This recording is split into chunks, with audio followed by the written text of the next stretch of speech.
Well, no, we went Fuji Speedway first, right? Yeah, we went to Fuji Speedway first, and you guys got to see some like drifty stuff.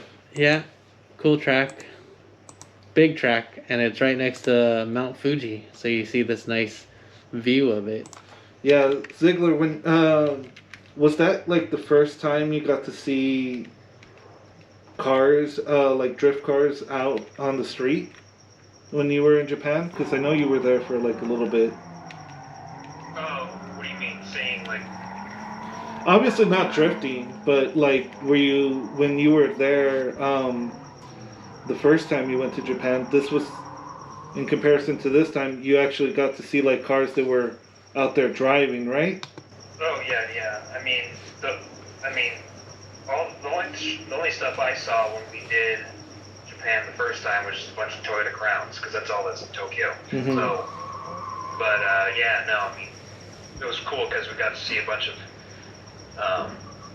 S15s there and stuff, like house paint S15s. Oh yeah. Oh. SR20s, and you guys just killing it with So NASR. not even just all junk, you know. Yeah.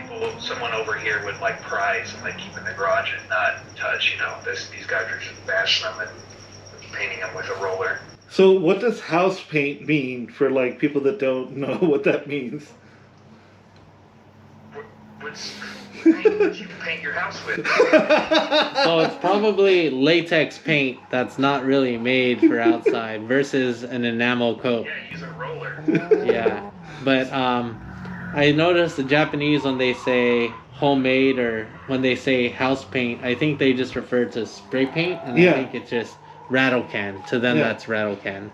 So like house paint was just like janky shit, but there were like some really nice cars out there that were drifting, and there was that one GTR that we saw that was drifting, and we were just like, fuck, this thing is like beautiful. It was like a white R34 that was there drifting. There was like really nice cars that were drifting. Calvin, I'll let you take over the Oh yeah, timeline. so after that, we jump back in the van, take these sketchy one-lane roads to the next Upgarage, right? And I don't know, June really had never been to an Upgarage, so he was kind of surprised at the prices, right? So after that, we get to the Toyota Museum, right? The Toyota Automobile Museum. Check out the timeline, the history of cars, you know, the beginning of cars, all these Porsches and all these steam engine, diesel engine cars, Jeeps, and then we get to the Toyota timeline, right? What was your favorite car there, John? Where? At the At the- Toyota Museum. Oh, The Surf? first gen Celica. Celica? No, actually, it was the Previa? the Rally. Right, Yeah, so no, that it was then the Hilux Surf wagon, okay, the yellow Celica, right? Oh yeah, They that had thing this was nice. clean Toyota Estima, which is a Previa in America, right?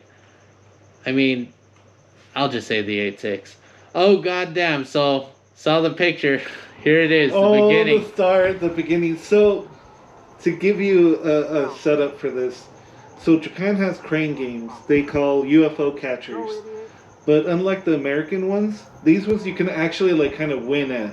Like there's some strategy involved and technique, but you can actually like win cool prizes, and it's not like one of those shitty off-brand like wannabe like dolls or toy cars. So over there, what brand were they? Were they? Tomi car. So Calvin got really good at fucking getting Tomica cars off of the crane games, and that was the beginning of amazing. Oh yeah, they'd put this little liner, so you drop the car down and it gets onto this liner, and it adds friction so the car doesn't slide.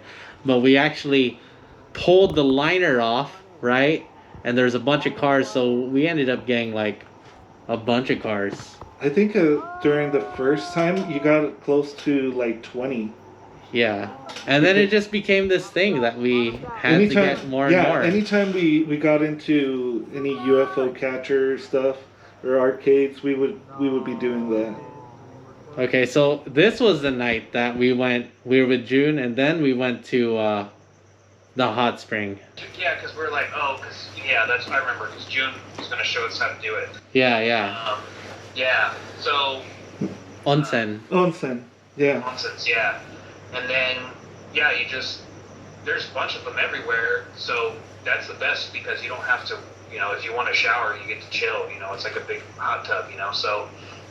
You just can't have tattoos, is the other thing. Yeah. Yeah. And but some people did that I saw, but they had them like wrapped in tape or something. Oh yeah, that's right. Yeah, they just put duct tape over it.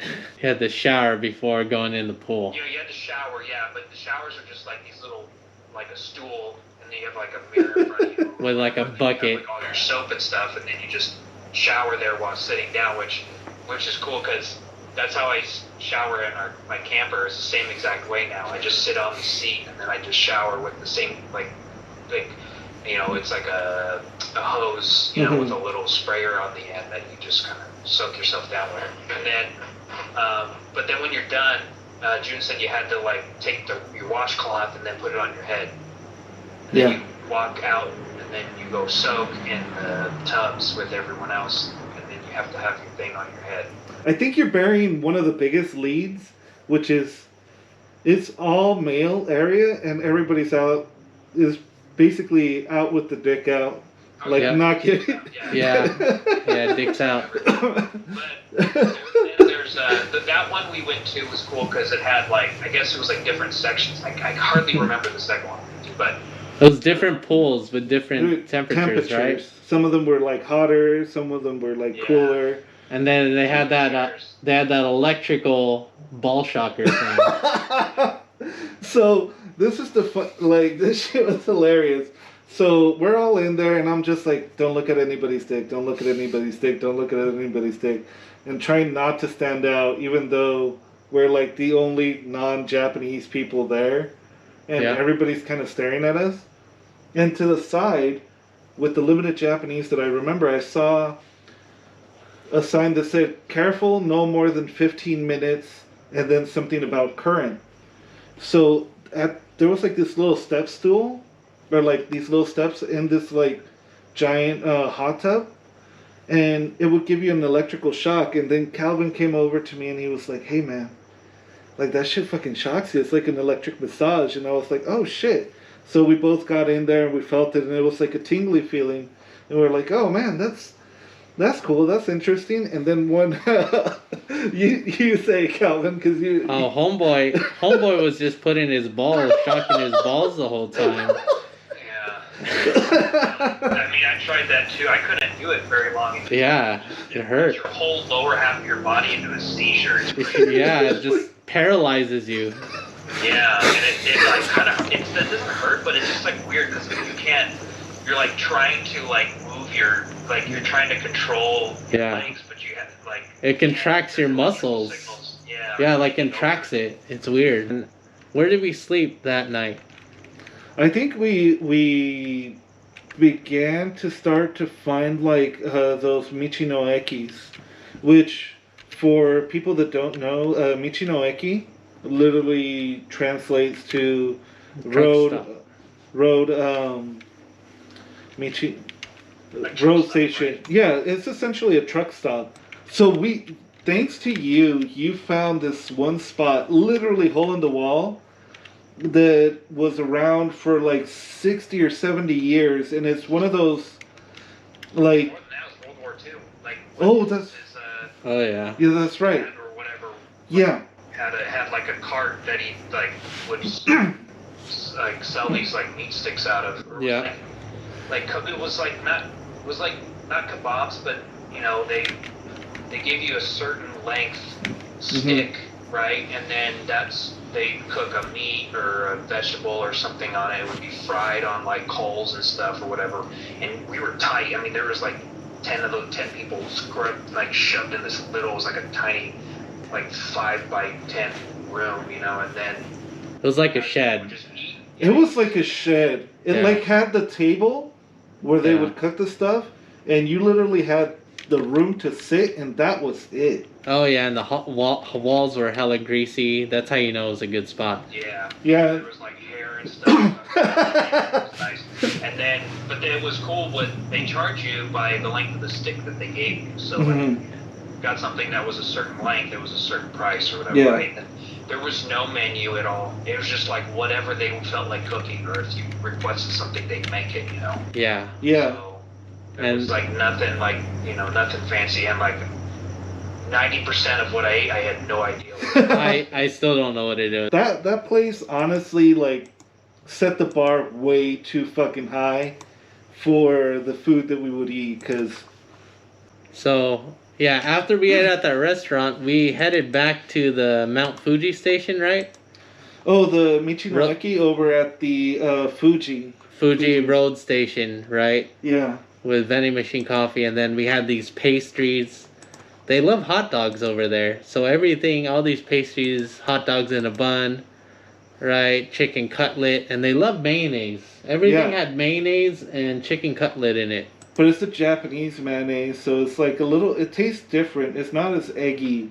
Yeah, and I think Bob picked this place because we're all choosing different places to eat. That's what it was. Yeah, we were all I talking chose ramen. shit. Yeah, and we'd talk shit on who would eat better stuff.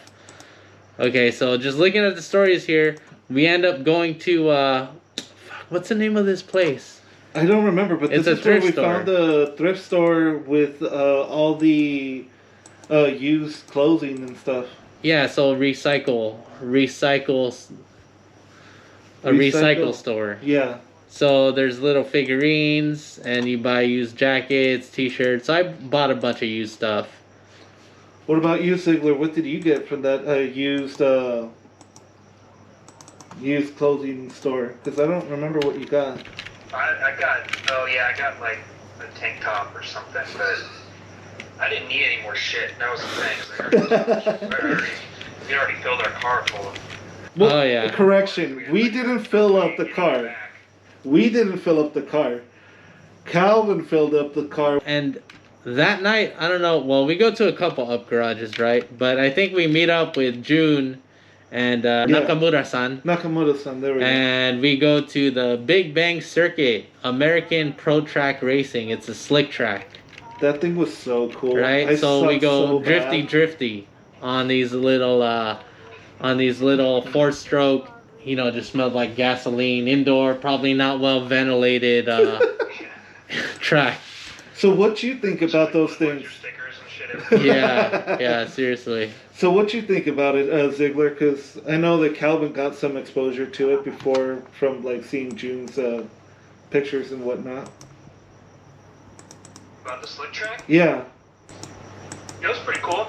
Yeah, we should find one out here.